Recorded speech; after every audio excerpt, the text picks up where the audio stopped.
Hola, buenas. Este vídeo es para intentar explicar de forma sencilla y sintética el ciclo revolucionario de 1848, que es conocido de forma romántica como la Primavera de los Pueblos. Bueno, a ver si puedo conseguirlo y lo explico como toca. Voy a articular esta explicación en dos niveles. En un primer nivel, muy cortita, pues explicaré a grandes rasgos los rasgos comunes de la revolución del 48-49, del ciclo revolucionario. Y luego después hablaré de los diferentes escenarios, porque esta revolución, este ciclo revolucionario que empieza en febrero del 48 y acaba en mitad del 49, pues tiene lugar en Francia, en el Imperio Austrohúngaro, en los territorios alemanes, en los territorios italianos, y en cada lugar, pues la revolución adopta formas diferentes. Bueno, pues qué decir de la revolución, del ciclo revolucionario en general. En primer lugar, que es muy intenso. Hay muchas revoluciones, hay muchos estallidos revolucionarios, pues en Milán, en Roma, en Viena, en Berlín, en París, y es muy intenso y dura más o menos unos 14-15 meses. Luego después tiene múltiples focos, que ya he comentado, el Imperio Austrohúngaro, Prusia, territorios alemanes, en Francia. Luego después, si la primera revolución, o la revolución del 1830, los actores liberales que pedían acabar con los gobiernos absolutistas, los reaccionarios, habían tenido el protagonismo, en este ciclo revolucionario los liberales republicanos también participan, pero también hay un movimiento nacionalista importante, por ejemplo en Hungría, que pide la independencia de Hungría, los húngaros, y luego también los elementos socialistas, obreros o reivindicativos también tienen mucha importancia. Entonces juegan estas revoluciones los liberales, nacionalistas y los socialistas. Y luego después los conservadores se unirán. Al principio pues están asustados, derrotados, la revolución les toma por sorpresa, luego después contraatacarán y a mitad del 49 los conservadores, que eran partidarios de la monarquía, de los gobiernos absolutistas, pues acabaron con el ciclo revolucionario. Más o menos en mitad del 49 ya estaba literalmente acabado. Bueno, a partir de aquí voy a empezar con Francia, que es el movimiento revolucionario más importante.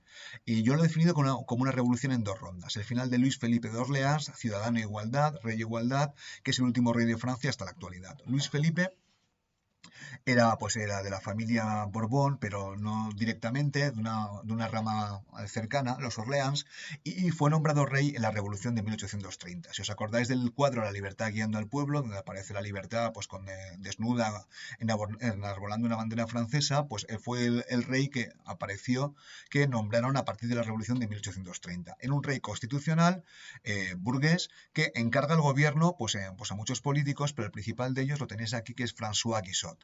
François Guizot era un político burgués que recelaba del jacobinismo de la Revolución Francesa, le gustaban las ideas de la Revolución, pero en su versión moderada.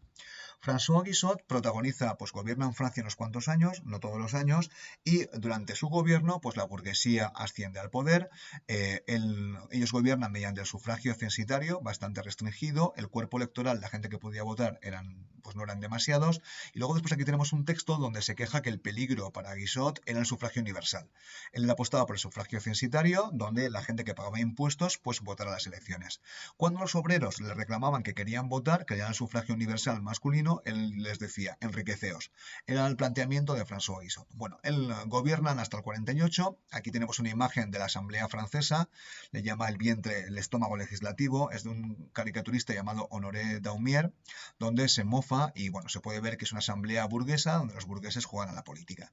A partir de aquí empezamos a la Revolución de febrero de 1848. En estos momentos, los burgueses republicanos más radicales, más progresistas, se unen a los obreros, hacen manifestaciones, crean barricadas y obligan a abdicar y marchar al rey burgués Luis Felipe. Luis Felipe no quería cometer una masacre, se niega a utilizar la fuerza de forma excesiva, marcha a Londres donde vivirá el resto de sus días. François Guizot, su primer ministro, queda preso y empieza a elaborarse un gobierno republicano, empiezan a elaborar una constitución y bueno, los obreros querían unas cosas, los burgueses republicanos querían otras. Entonces, entre marzo, junio, julio, las tensiones entre estos van creciendo, los obreros hacen manifestaciones, hay un semi-intento de golpe de Estado el 15 de mayo, y aquí participan sobre todo líderes del movimiento obrero como Louis Blanqui o Pierre Proudhon. Karl Marx está por ahí, está por la zona y él es testigo de lo que pasa en el 48. Bueno, a partir de aquí, además en la política francesa vuelve un personaje, Luis Napoleón. Luis Napoleón era sobrino de Napoleón Bonaparte, se mofaban de él llamándole Napoleón Le Petit y era el representante del partido bonapartista, que añoraba las antiguas glorias del imperio napoleónico. Como hay unas elecciones constituyentes, Luis Napoleón se presenta y es elegido diputado. Luego después le obligan a renunciar y él renuncia. Esto le va a venir muy bien porque las tensiones que vendrán, él no participará en la represión. Bueno, aquí tenemos el Hotel de la Villa, en París, el Hotel de la Ville, donde tiene lugar esta revolución del 48, que es un sitio emblemático de París.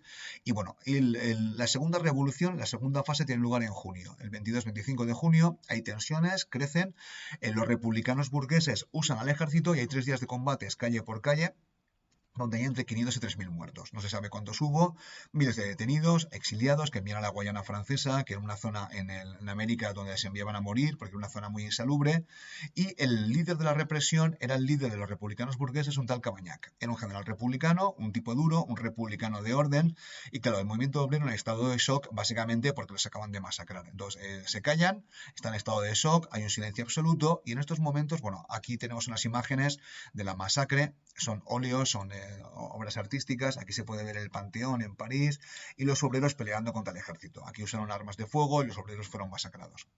También tenemos fotos de esta revolución, esto es de un viejo daguerrotipo, donde se puede ver las barricadas después de que hayan sido asaltadas por el ejército. Se puede ver que las calles de París son muy estrechas, luego después las ampliarán, entonces son las barricadas que usaron, se pueden ver aquí, que crearon los obreros y que fueron asaltadas por el ejército.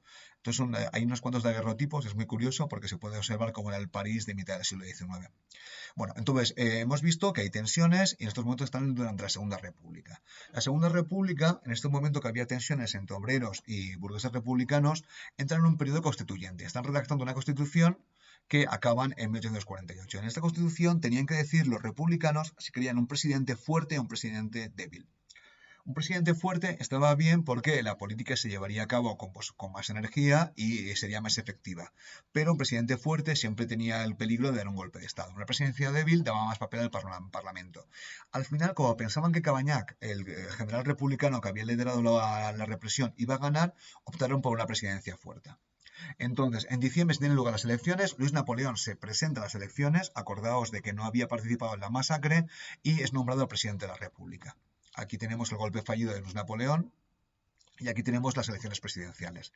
Luis Napoleón obtuvo 5,4 millones de votos y Cavaignac, el supuesto ganador, porque se supone que Cavaignac iba a ganar 1,4 millones. ¿Y por qué saca 5,4 millones de votos en Luis Napoleón? Aquí le tenemos jurando la Constitución, voy a hacer un spoiler porque luego después incumplirá su juramento y no la respetará.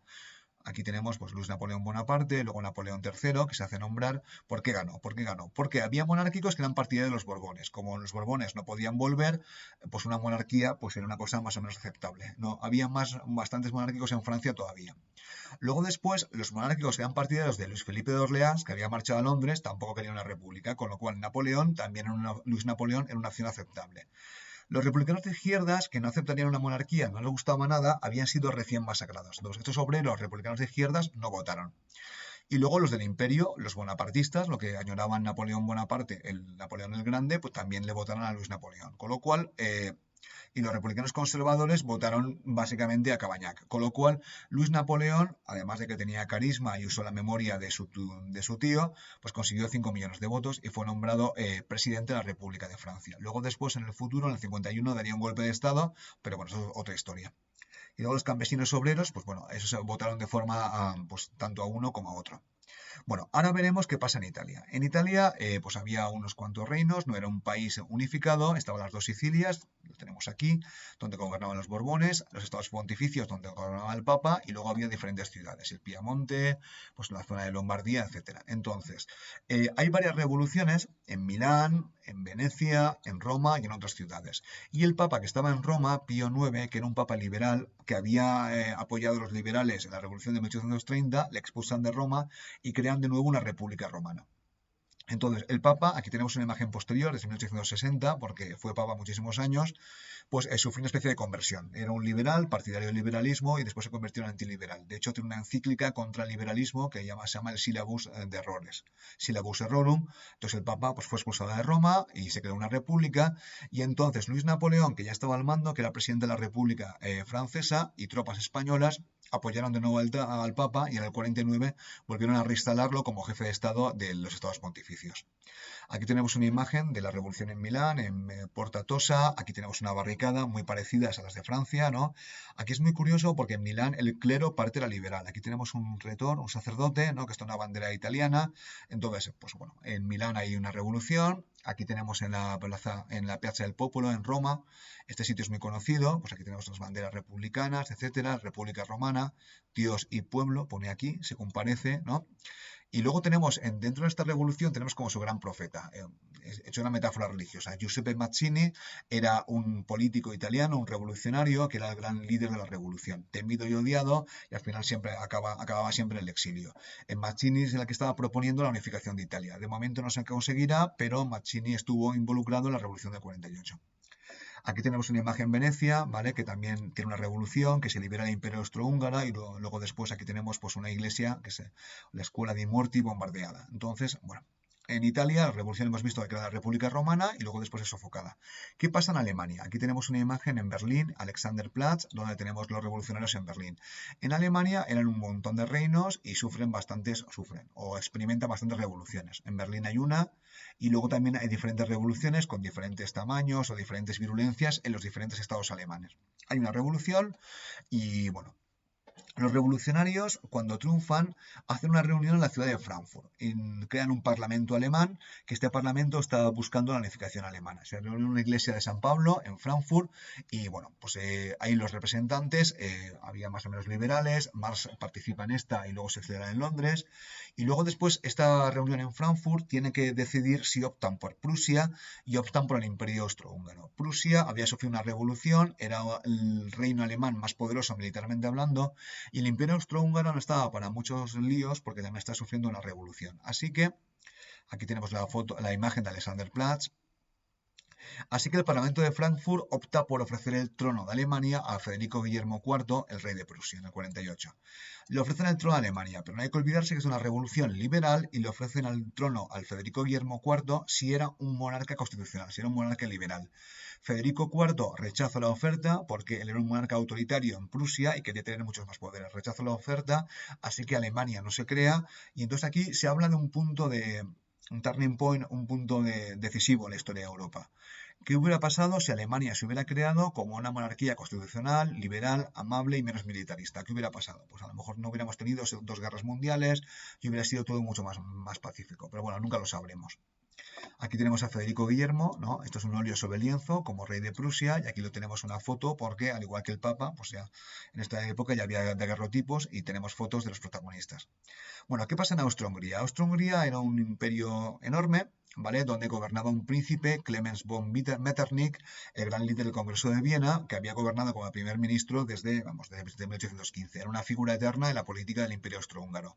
Una rebelión en Viena y Metternich se tiene que exiliar. Luego después, además de que hay una rebelión en Viena, hay otra rebelión en Praga y luego en Budapest. En Budapest, que era la capital de Hungría, en una zona muy autónoma del imperio austrohúngaro, de hecho se comunicaban en latín con el centro del imperio que estaba en Viena, eran muy nacionalistas y el líder Kossuth, el líder húngaro, busca la independencia.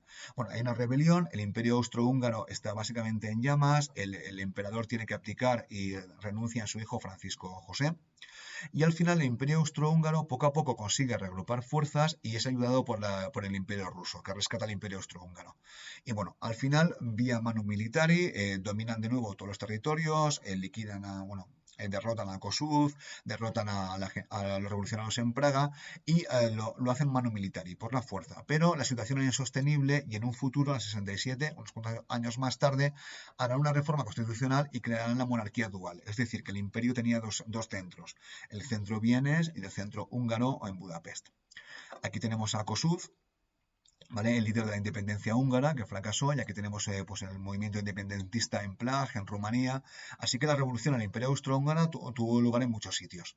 Y luego, el líder de la contrarrevolución es el mariscal Radetzky. El mariscal Radetzky es el líder de los conservadores austriacos, era un militar muy sangriento, que acabó con la revolución en el Imperio Austrohúngaro y luego después entraría en múltiples guerras con Italia. El mariscal Radetzky no hubiera pasado a la historia si no fuera por Johann Strauss, que le dedicó un vals, que es la primera canción, el primer vals que se toca en el Año Nuevo todos los años en Viena, en la Ópera de Viena.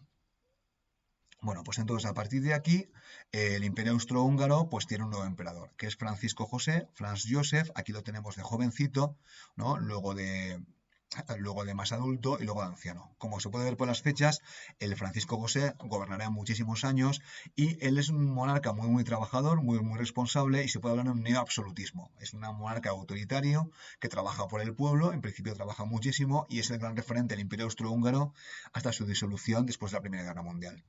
También Francisco José es famoso porque se casa con Elizabeth Wittelsbach, Isabel de Baviera, es una traducción al castellano, que es su mujer. Ella es una emperatriz que tiene un papel político muy importante, que contribuye a aliviar las tensiones con Hungría y es una de las grandes protagonistas de la política europea en el siglo XIX.